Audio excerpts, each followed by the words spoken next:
As the day began to end, James was traveling with the goods train, and he was making great time too. Up ahead he saw the field. He had crashed on his first day. Oh, to be young and foolish! You never catch me coming off the rails now! The trucks heard the remark. Well, we'll teach you, they yelled and started pushing against James. Stop that, he said, but as he was traveling, an old coupling snapped. James thought that was a bump from the trucks and kept going on. The guard braked the train to a stop. As he saw James going away, "Oh, for pity's sake!" and he went back, placing detonators as he went. He said he would have no trouble on this trip, but we gave him the trouble. We should derail him when he comes back. Yeah, wouldn't do that if I were you. What?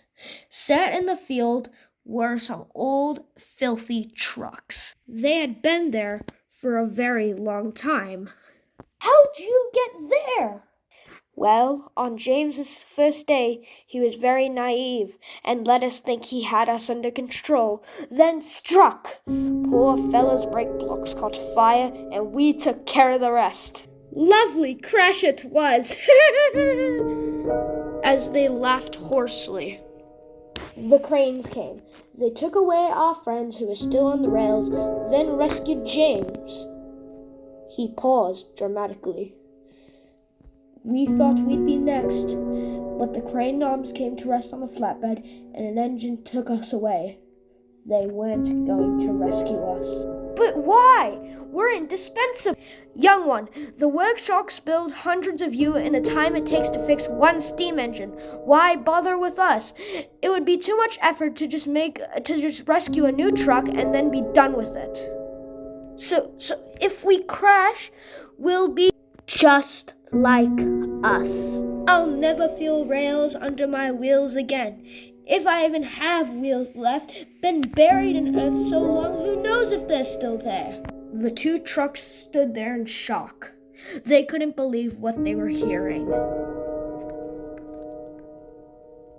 A whistle could go through the talking.